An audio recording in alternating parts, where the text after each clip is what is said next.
Saludos, les habla el profesor Bernabé Soto Beltrán.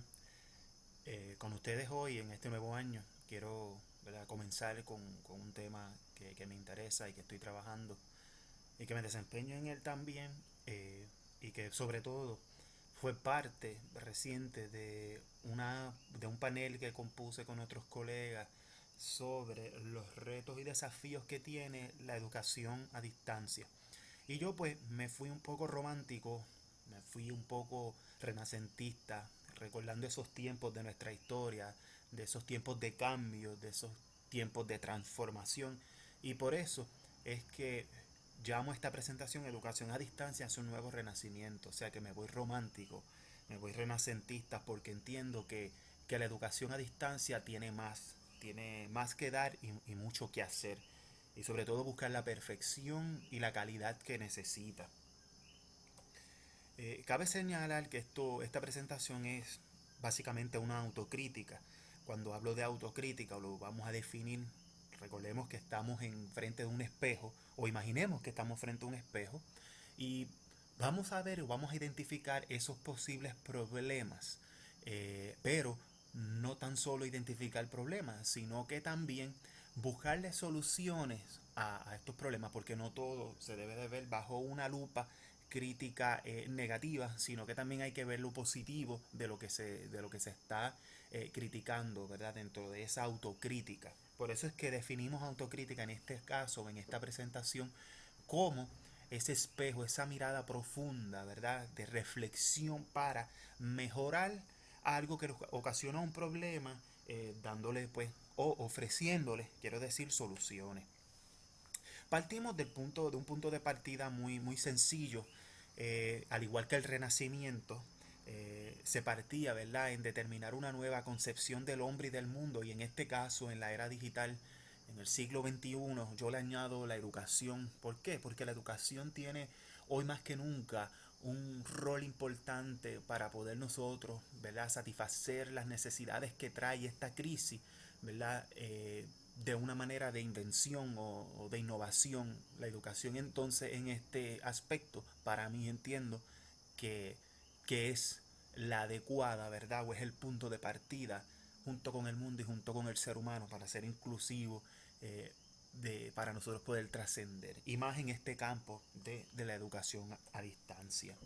Partimos entonces también de que nos tenemos que entender lo siguiente. Nosotros nos encontramos en una disyuntiva muy sensible. Y le digo sensible porque nosotros, los educadores, y muchas personas, la sociedad y las empresas, están trabajando en contra de las tecnologías y de la sociedad. Como vemos y como Manuel Castel algunas veces, o muchas de las veces quiero decir, nos ilustra que existe en la actualidad una sociedad red. Nos estamos convirtiendo en red. Vivimos en red, trabajamos en red, colaboramos en red. ¿Y qué sucede? En la educación a distancia estamos cometiendo el error de no atemperar o diseñar los procesos de enseñanza-aprendizaje bajo estas clausuras o bajo este tipo de sociedad en la cual emerge, o la sociedad del conocimiento. Y yo les quiero mostrar a ustedes una serie de situaciones a las cuales, de las cuales yo me baso para sustentar este paradigma de que trabajamos en contra de las tecnologías y de la sociedad actual y tal y como está.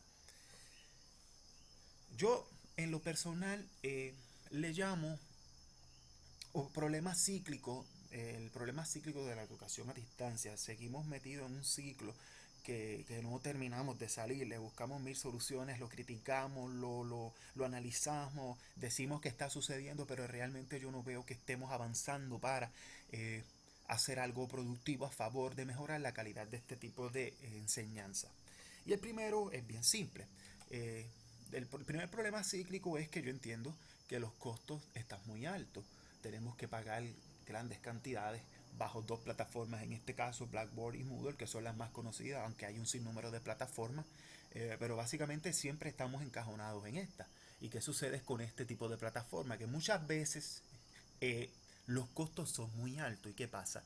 A los costos ser muy altos, eh, se desenfoca en ese análisis de necesidad que el principal principal eje de la educación a distancia no debe de ser el costo de una plataforma, sino que el tipo de diseño que se le da al curso o a los cursos que se van a utilizar en los mismos. Yo creo en la actualidad que existe una gama de herramientas que tú no tienes que pagar, que son automáticamente gratuitas, o hay otros tipos de plataformas que nos sustentan o nos dan todas las posibilidades para hacer este tipo de educación sin encajonarla a un tipo de plataforma como esta.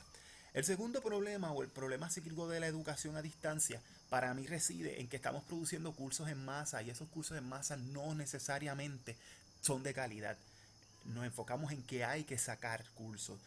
Todavía entiendo que estamos arrastrando en este tipo de modalidad moderna e innovadora los estragos de la educación industrial, que era este tipo de educación.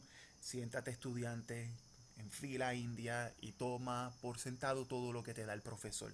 Todavía yo entiendo que uno de los problemas grandes que reside en hacer calidad en la educación a distancia es que no hemos todavía roto, ¿verdad? O hemos eliminado, hemos sido disruptivos a la hora de diseñar ambientes en este tipo de plataforma o este tipo de modalidad de aprendizaje.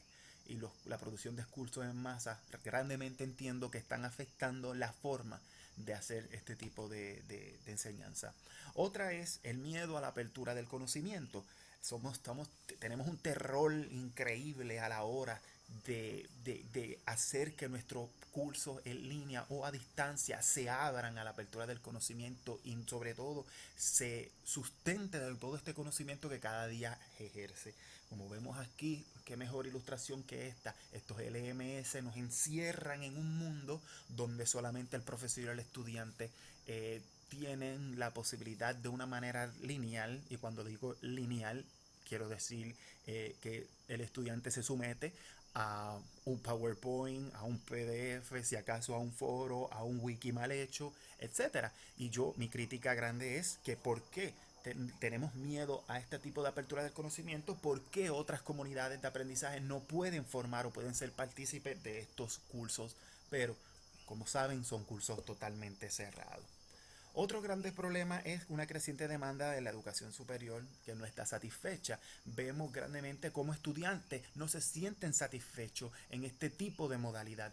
Y vemos que en estas dos aportaciones que hacen la Universidad Autónoma de México y Virtual Educa con otras organizaciones sobre las nuevas fronteras de la educación a distancia, que les recomiendo que lean, son dos recursos que pueden conseguir web, le va a usted dar un sentido o le puede dar una perspectiva más clara de lo que yo estoy tratando de exponer, que trate que estamos diseñando mal este tipo de aprendizaje.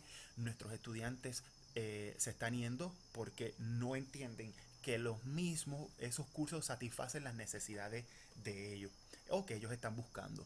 Otro grave problema de la educación a distancia actual es que las escuelas no cuentan con programas de educación a distancia. Esto nos ocasiona a nosotros un grave problema. ¿Por qué? Porque cuando un estudiante va a una universidad que por primera vez se somete a un curso a distancia, como no ha asimilado este tipo de modalidad, pues muchas veces terminan desertando los estudiantes. Y esto nos ocasiona en la universidad un grave problema, porque cuando llegan a la universidad los estudiantes, por primera vez es que se someten a este tipo de modalidad. Y yo creo que nuestros diferentes sistemas educativos, tanto de niveles elementales, intermedios y superiores, deberían ya de contar con este tipo de educación. Otro tipo de problema es que ha llegado los MOOC y como todo en la vida, que todos nos fascinamos por la tecnología o por las innovaciones que supuestamente emergen, no venden, ¿verdad?, los MOOC como si fueran el futuro de la educación. Total cosa para mí errónea, porque si todavía nosotros no hemos superado la modalidad a distancia, si no le hemos dado la calidad, si no le hemos dado un diseño adecuado, ¿cómo rayos es que todos nosotros, los seres humanos, vamos a estar pensando que esto va a salvar la educación? Y quiero compartir con ustedes un artículo que salió recientemente, quiero decir, de The Chronicle of Higher Education, donde nos habla sobre que los MOOCs están ocasionando un pequeño problema, y es que a nuestros países latinoamericanos, yo soy en este caso de Puerto Rico, se nos ha venido una gama de oportunidades en estos MOOCs, pero nosotros estamos perdiendo nuestra idiosincrasia pedagógica y esto ocasiona un grave problema porque se convierte todo en una hegemonía. Todo emula, todo lo emulado, quiero decir, en este tipo de educación a distancia, lo estamos emulando de los Estados Unidos, perdiendo nosotros nuestra creatividad y nuestra forma de invención. Además, que existen un sinnúmero de todavía, ¿verdad?, de incertidumbre o de inquietudes o de interrogantes en este tipo de modalidad o de aprendizaje que para mí todavía no son masivos, todavía no son abiertos, sí son online, sí son en línea, pero todavía falta ser más masivo y totalmente abierto y sobre todo gratuito. He visto por ahí que todavía se están cobrando muchos de estos MOOCs. Pero bueno, hay soluciones. Y como yo me fui en un viaje renacentista, me fui a esa época de la historia, de ese cambio de mundo medieval a un mundo moderno, ¿verdad? Hacia el renacimiento de la educación a distancia en este caso. Me voy medio romántico. Yo sí entiendo que hay futuro y que hay muchas cosas por hacer. Primero le comparto un estudio exploratorio sobre experiencias de estudiantes a cursos a distancia que yo realicé.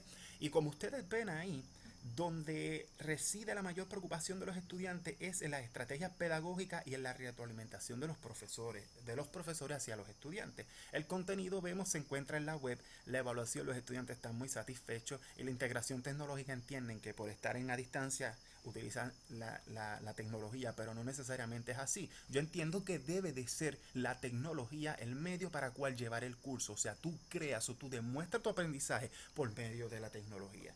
Les exhorto a que vayan a mi blog El Discurso de un Diseñador de la Instrucción y pueden entonces ustedes buscar y buscar o analizar los datos obtenidos de este estudio que yo hice exploratorio con miles de errores, pero lo importante yo creo que es aportar. Como ven, hay esperanza. ¿Qué quiere decir esto entonces? Yo veo entonces 5 detalles importantes para entonces nosotros darle solución a estos problemas y para mejorar la calidad de la educación a distancia. Primero, tenemos que entender que debe de surgir una revolución del contenido. El estudiante debe de explorar en estos cursos a distancia, debe de investigar, debe de experimentar con los mismos para que luego terminen creando utilizando estos medios tecnológicos. No que el profesor le dé a los estudiantes sus PowerPoint, sus PDF, si acaso un foro y si acaso un wiki para que aprenda el estudiante. Yo creo que estamos en una disyuntiva histórica donde nosotros podemos demostrar con la tecnología que aprendemos por medio de la creación y de ver, de verdad, yo doy fe de esto.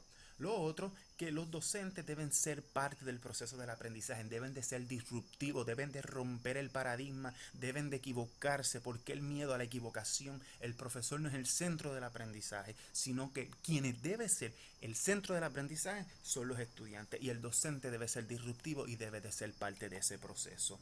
Otra parte importante es que le debemos de dar importancia el diseño de la instrucción. Todavía en la era digital desconocemos y no sabemos claramente qué es el diseño instruccional. Y yo creo que esta es la era para demostrar que el diseño instruccional tiene importancia. Hice una investigación al respecto, próximamente estaré lanzando a través de los medios electrónicos, de las redes sociales y todo, donde yo demuestro que todavía, por lo menos en Puerto Rico y en Latinoamérica, se desconoce claramente qué es el diseño instruccional. Por eso es que el diseño instruccional es importante.